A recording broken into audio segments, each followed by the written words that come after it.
I am pleading with WNBA players. Stop this. Stop this. We all know that nobody is watching the WNBA like that. What's good, guys? We back with another video. And today's video is about Napheesa Collier. Because apparently she wanted to go on First Take today and talk about the possible chance of WNBA players, sitting out if they don't get the money that they want. Because y'all remember what Angel Reese said, right? Flashback. Y'all youngins benefited from NIL. What does that mean? We deserve more. Everybody. I agree. Everybody. I agree with that. But we got to get face the consequences. Y'all got to deal with something. But the women coming in, not this year, but next year. Yeah. The ones coming in this year will still be on the rookie contract again. Mm-hmm. The ones that the year after, they going to get more. They probably going to be making more than us. Oh, they are. I'm hurt. They are. Yeah. I've been in the meetings. They are. I need to get in the meetings. You need to come to the meetings. I got to get in the meetings because I'm hearing they don't give us, if y'all don't give us what we want, we sitting out. That's a possibility, for real. Yeah. End of flashback. And because Angel Reese went viral for saying that, it sparked this whole, this whole WNBA debate again about if WNBA players should get paid more. And well, look what Napheesa said on First Take today. You were very vocal about a possible 2026 lockout for the WNBA players amid CBA negotiations. What's your biggest priority with those negotiations?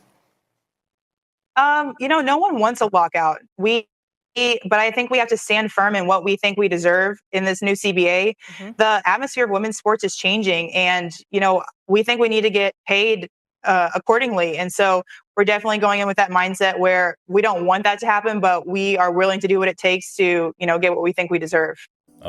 That's cool and all, but does she not know that the WNBA is not a profit and that they lost recently over $40 million? Does she not know this? And even with the impact of Caitlin Clark, even though she arrived, it did boost views and merchandise and sales. It did help, but it wasn't enough to offset the league's financial challenges. Because one person isn't going to turn this whole thing around. You need multiple people. And keep in mind, Angel Reese, the same person who said this. The reason why we watching women's basketball is not just because of one person. It's because of me too, and I want y'all to realize that. She said it's not just one person, it's both of us. So, Angel's team, right, in Chicago. And their attendance, 6,000, 6,000, 12,000, 9,000, 8,000, 8,000, and then 17,000. Whoa, why was it 17,000? Who she played? Who you think she played? I might be too strung out on compliments over.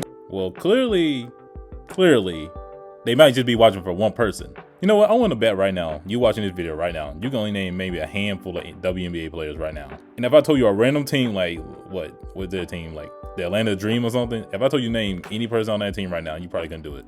I know you sitting there laughing. Yeah, you're like, yeah, you're right. But let's hear what else she had to say. How much of a better position do you think you're in now as a collective body to receive what you want, Napheesa, compared to what you may have been, say, a year or 2 years ago? I think we're in a great position. I mean, as you guys have seen, the sport is just exploding. I mean, you saw it with the viewership in the WNBA last year, with Unrivaled this year. People are tuning in. And so I think we're in a really great position where we have all the leverage as players right now. We have the most leverage we've ever had as WNBA players, and we have to use it to our advantage. The time for change is right now, and so we have to take advantage of it. What? Bro, what are you talking about, man? Man, I know this woman that I just sit here and say they have leverage. Who's they? You mean Caitlin? She has leverage. I don't know about the rest of y'all though. Because remember, the views spiked up by having Caitlin Clark, not by having Napheesa, Angel. Sure, you can make the argument that Angel did help a little bit with that, but no one really cares that much about her. That's why it's funny hearing her say they have leverage. And you said Caitlin, oh yeah, you're most definitely right about that. Because what's funny about this is they actually mentioned about Unrivaled and Caitlin Clark, and just listen to this. Now we were co-founder of Unrivaled. How much do you think having Unrivaled, giving them someplace else to go, also helps you in these negotiations? I think a lot. Having options is never a bad thing, right? And then also It's going to be really crazy at Unrivaled next year I think it's 80% of the league is off their contracts. Everyone but rookies are off their contracts. Plus we have 2 new teams, so 2 expansion drafts as well. It's going to be like the Wild West out here. It's going to be crazy. So Caitlin Clark obviously has been a hot button topic on the show and took the WNBA by storm last year. Now her team is going to have 41 of their 44 games nationally televised, while the reigning champs, the Liberty, only have 32. Damn. Was this a fair move by the W? Yes. Just say yes, because if they're not the ones bringing in the views like that, why would you promote them way over Caitlin Clark if she's the one boosting the views? That makes total sense Anyone with a brain cell knows that makes sense. Sure, it might be unfair, but hey, at the end of it, do you want to make money or not? I think it's two things. I mean, obviously people want to watch Caitlin play, and so you have to put the people on TV that people want to see. But at the same time, like, there's stars all over the league, and you want good basketball as well. Obviously, Indiana, especially like with their free agents, they're gonna be a great team.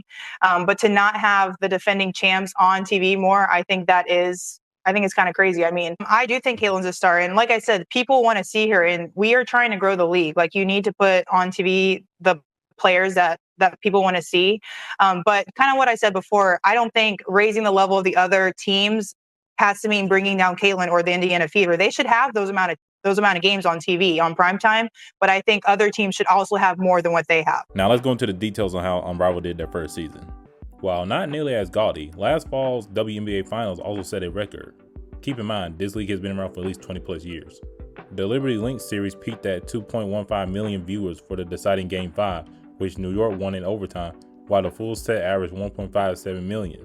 Total postseason deliveries in Caitlin Clark's rookie season were up 138% year over year. Again, a lot of people saying, yeah, the views are up because of Caitlin Clark.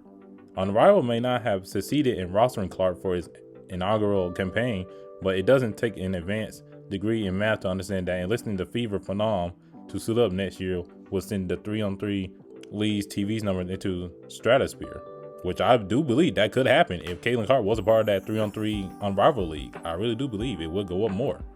While Unrivaled put up its biggest deliveries to date, 377,000 viewers on Valentine's Day, that was in February, with its one-on-one tourney, the league has yet to return to that rare air. That said, simulcasts on TNT, seemingly True TV, have helped the league's TV partner break the 200,000 mark a half dozen times since. At the risk of flogging whatever is left of Secretative, Clark is the WNBA's horse whisperer. Yes, she is. Setting aside her on-court exploits, her first year in the bigs, she set the league's single-season assist record and snapped the previous rookie marks for scoring in three-pointers. Clark in 2024 also appeared in 20 of the 23 WNBA games that drew 1 million viewers or more. That says a lot right there. Before Clark went pro, the last time a WNBA game delivered 1 million viewers was in 2008. 2008. Keep that in mind. 2008. That's almost 20 years ago. That's sad.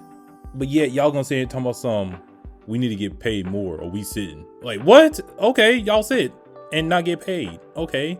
That's on y'all, but it really is going to be interesting to see if they're going to sit out if they don't get their deal, because I just want to see the real WNBA fans come out of the woodworks when this happens. If they really don't get their deal by the the date, if I'm not mistaken, is in October, I really want to see the real WNBA fans come out and support them. I really do. It's going to be really interesting to see that if that goes that way. But what are y'all thoughts about this? Y'all think they're going to really get paid the money that they want, or are the players going to actually end up sitting out? It's going to be real interesting to see what happens. But if y'all new here, make sure to like, comment, subscribe, and I'll catch y'all next video.